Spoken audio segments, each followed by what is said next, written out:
Ashama kuni Your Stake podcastidha. Ani Bontuu Saalee jedhama. Harka fuune anis Abdul Hakim Hajoon jedhama.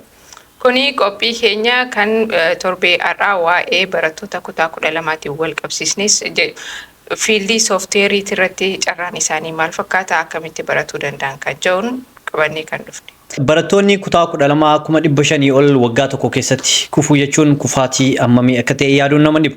Carraan namoota kanneenii yookiin immoo barattoota kanneenii maal ta'a? Dhuguma namoonni kun carraa biroo qabu fi kanneen kana fakkaatan barnoota teekinooloojiitiin wal qabatee maal akka gochuu danda'an eessarraa biyyuma isaanii irraa ta'aniitiin akka barachuu danda'anii fi maal akka barachuu qaban kan ilaalu ta'a jechaadha. Carraalee barnoota teekinooloojii keessa jiran maal akka ta'e kan itti ibsu nu ta'a jechaadha qophiin keenyarraa. So kanaafuu nu waliin tura.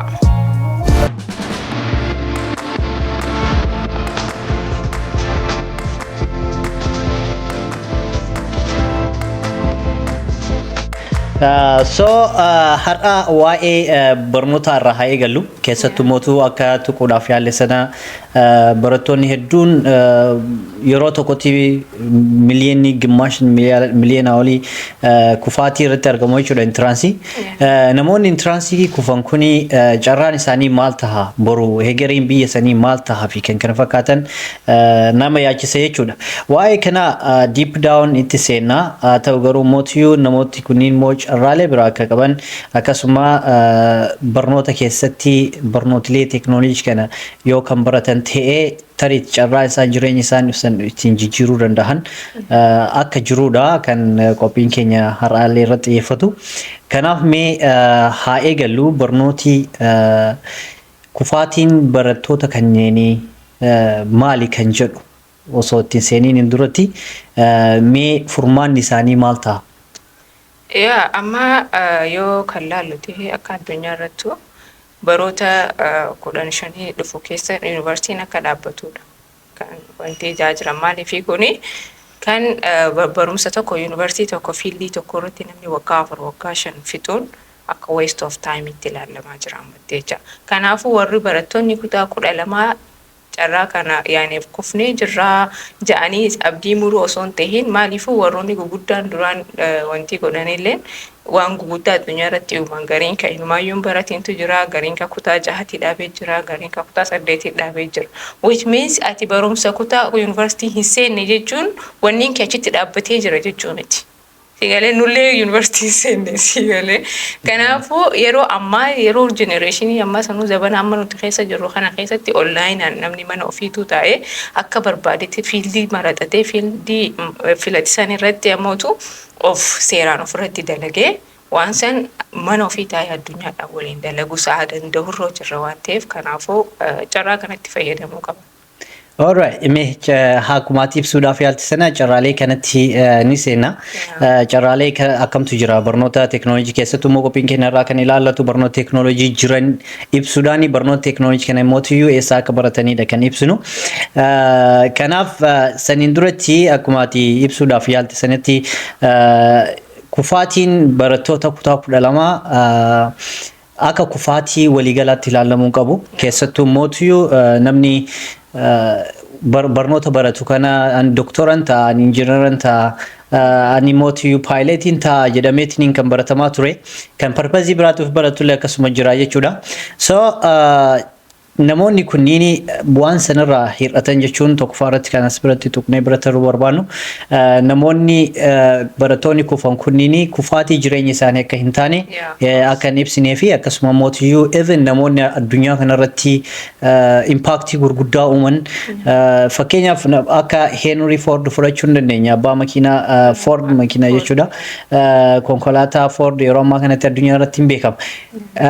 Henry Ford nama kutaa 6 biran tareenii barnoonni isaa maaliif entrepreneur mindset qaba entrepreneur mindset namni qabu mootiyyuu carraa hojii uumuu jechuudha. So sammuudha malee wanti guddaan kan wanti jennu ilaalcha keenya malee barnoonni define nu gochuu hin danda'u. Garuu barnoonni barbaachisu jechuun barnoonni baay'ee barbaachisa. Barnoonni yuunivarsiitiis kan sadarkaa sanii oliis baay'ee barbaachisaadha.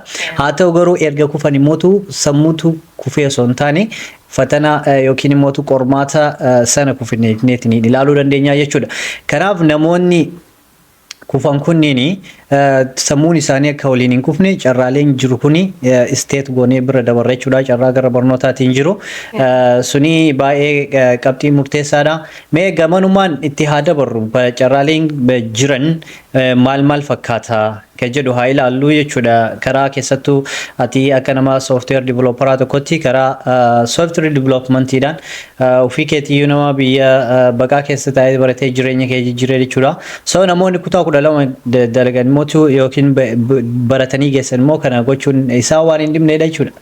So iddoo carraan jirutti kana gochuu danda'a waan ta'eef mee akka nama software developeraa tokkotti barnootilee karaa dijitaalaatiin jiru tokko lama osoo naaf ibsite.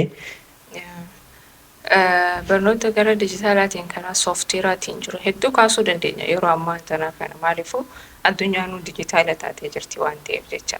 Saniin keessaa immoo fiildiidhaan jiru namni tokko irra baratee yeroo ofiitti kennee guyyaa irraa taa'ee barumsa keejee irratti yoo baratee yeroo ofiitti kennee kan baratu ta'e kanneen akka fakkeenyaaf fiildiin kiyya ni jira fakkeenyaaf akka web developmentii keessatti ammoo full stack developmentii keessatti front end ta'uu danda'a back end ta'uu danda'a wantoota kanarratti karaa HTML front end irratti fakkeenyaaf HTML, CSS, JavaScript, React barachuudhaan namni tokko front end interface website dalaguu ni danda'a. Akkasuma React barate jechuun ammoo React native wanti jaamus waan jiruuf yeroo ammaa kanatti cross platform application ittiin dalaguu ni danda'a.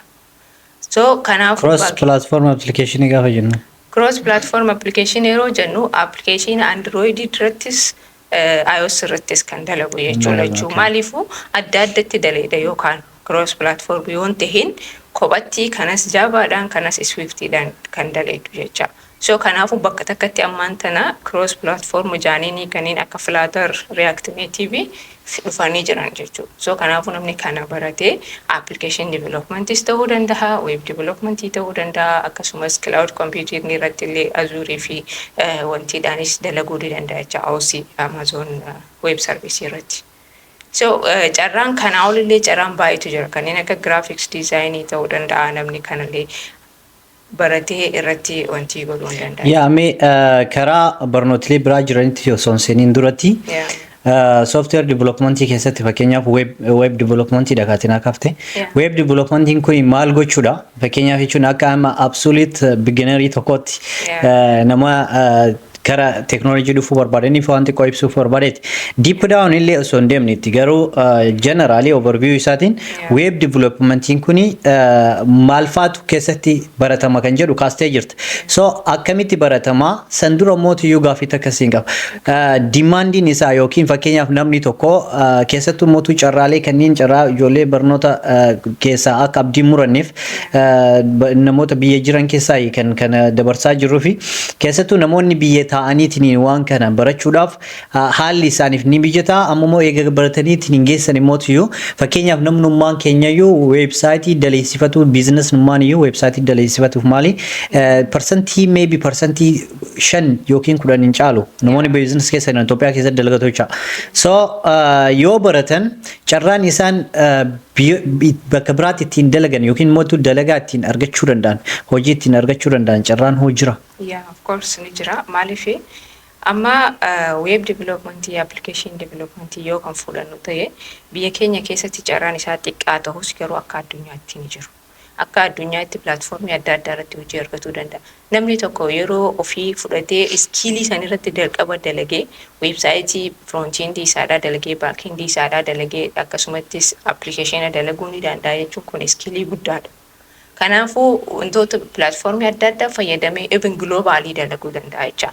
So biyyuma keessa ta'eeti lookaalii Itoophiyaa keessa ta'eeti gara biyyoota alaa keessa jira waliin dalaguu danda'a jechuudha namni tokko.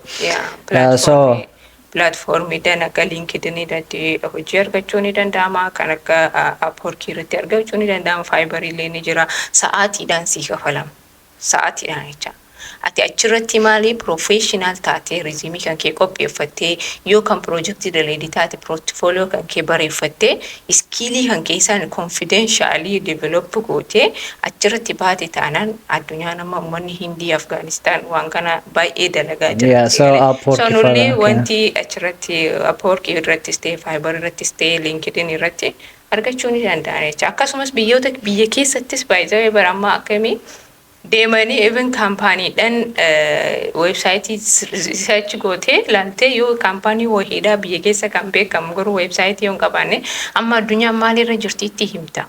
Itti himtee akkana kun addunyaan akkana deemaarti yoo weebsaayitii argattan ammaan tana lookaalii dalagaa jirtan garuu immoo giloobaalii dalaguu ni dandeessanii biyyoota alaarraallee namni isinirraa ajajatu ni danda'a fakkeenyaaf yoo warroota meeshaa gurguran faaste yoo piroodaaktii keessan kana lookaalii osoo hin ta'in addunyaattis garsiifachuu ni dandeessanii jedhanii karaa isaaniinis konviinsii gochuunis ni danda'a. Konviinsii gochuun nama lookaal biizinasii jechuudha.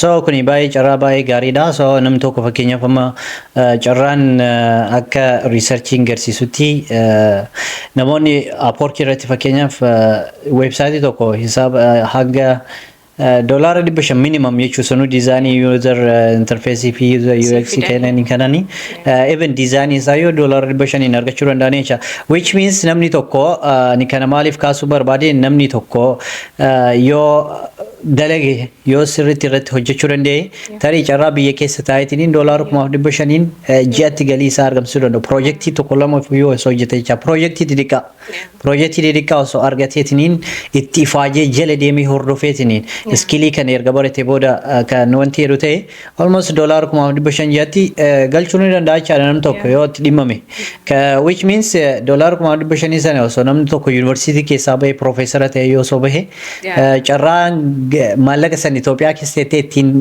dalagu tariitii marshantiin yookiin immoo daldalaan iyyuu wanti kana argamsiisuu dhabuu danda'a jecha